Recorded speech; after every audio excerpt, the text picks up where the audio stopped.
Yes, sir. Okay na, sir. Magandang umaga muna sa ating lahat and kay Attorney Alexander Bolok and kay Chairman na lang kayo magpatawag ng Congressman. Actually, related din to sa kaninang na topic ninyo about impeachment, about filing cases and abuse of power. Kasi akong Pangulo Ako na sa akin ang lahat ng power. Kakampi ko lahat ng mga congressman. Sabi natin, nasa sa akin ang kapangyarihan. So, ang nangyayari sa Pilipinas kasi, sir, actually, mamayang tanong, kayong dalawang sasagot. Ang kultura ng ating politika and the sistema ng ating politika, ganun na nangyayari. Pinakulong ng dating Pangulo, pagkatapos ng Pangulo, ng susunod na Pangulo, pinalabas. And ano ang gagawin natin doon? Bali, dalawa kayo sasagot, sir. Ano ang magandang gawin sa kultura ng Pilipinas na gano'n na lang din ang nangyari pa ulit-ulit? Pangulo ngayon, pag hindi ka na Pangulo sa susunod, kakasuhan ka. So bakit gano'n ang Pilipinas? Wala nang tigil ang away sa politika, bangayan, palaging bangayan. Hindi na tayo nakafocus sa pagpapaunlad ng Pilipinas. Doon na tayo nakafocus sa mga bagay na hindi nakapagpasenso ng Pilipinas. So kay sir, lalo na pag magiging congressman na kayo, ano ang pwede nyong gawin? And kay Attorney Bolok, siyempre attorney kayo alam nyo mga batas-batas. And ano rin ang opinion nyo tungkol dun sa tanong ko? So first siguro muna si Attorney Bolok and then si Chairman. So tama yun, ano? Napansin natin na kunyari si Mr. A is the sitting president and after his term, papalitan siya ni President B. So, ang ginagawa ni President B, hahanapan at hahanapan niya ng mga grounds for criminal liability yung nakaraan. Ito ay para sa akin, ang root pa rin dyan is dahil sa greed.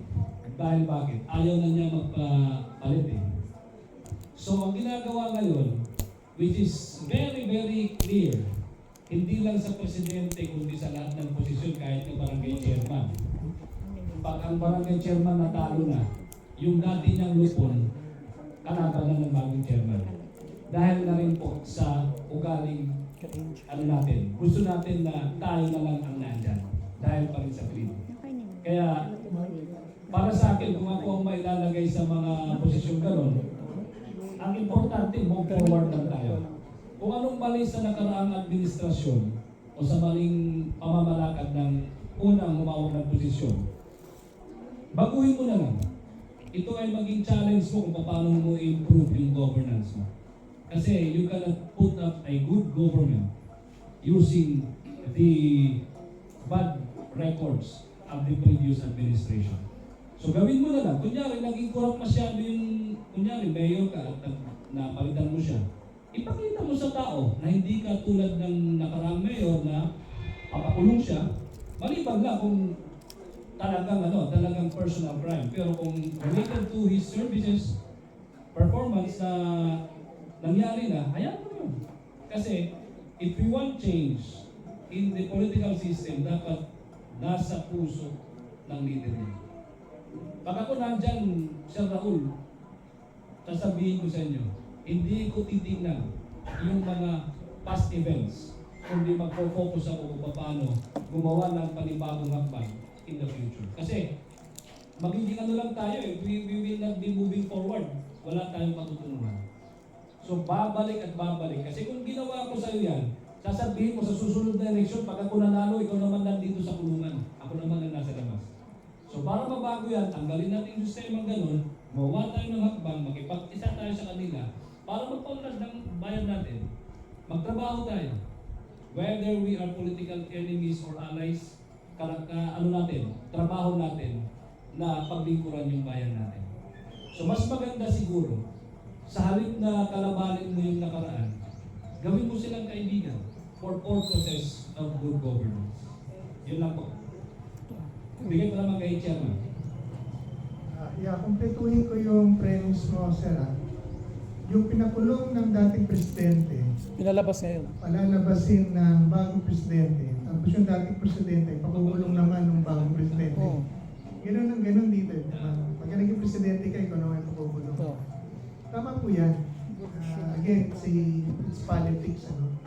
I think, again, it is because of the system that we are in, the constitution that we are using right now, na masyadong pinalaki ang kapangyarihan ng gobyerno sa buhay natin. Kaya yung away ng dalawang tao, ng dalawang leader, apektado ang buong bansa.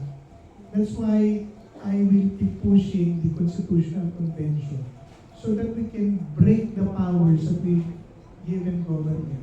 Para yung away ng politiko na si-shield ang tambayan. I think pag tayo po ay naging, pag pinaliit natin or pinaliit natin ang kapangyarihan ng national government at pinalakas natin ang kapangyarihan ng local government down to the barangay, yung away ng national hindi na makaka-apekto sa buhay ng lokal. Kung lahat ng pondo, lahat ng kapangyarihan, mahawakan ng mas mababa, then mas shielded in concept ang barangay, ang munisipyo, ang probinsya sa away ng nasyonal. Talagay ko po a parliamentary form of government would be very ideal for that kasi magkakaroon ng at the federal system kasi magiging mas independent ang mga lokalidad ang pangasuwaan at pangalagaan ng kanilang teritoryo.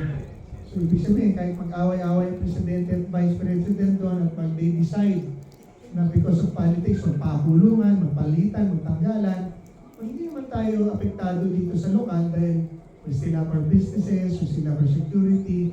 Okay naman tayo sa ginagawa natin dahil secured na tayo sa lugar natin. Hindi tayo affected ng national. And I think that is the best way that we can shield ourselves from politics. Alisin yung sobra-sobrang kapangyarihan, nilagay sa national government.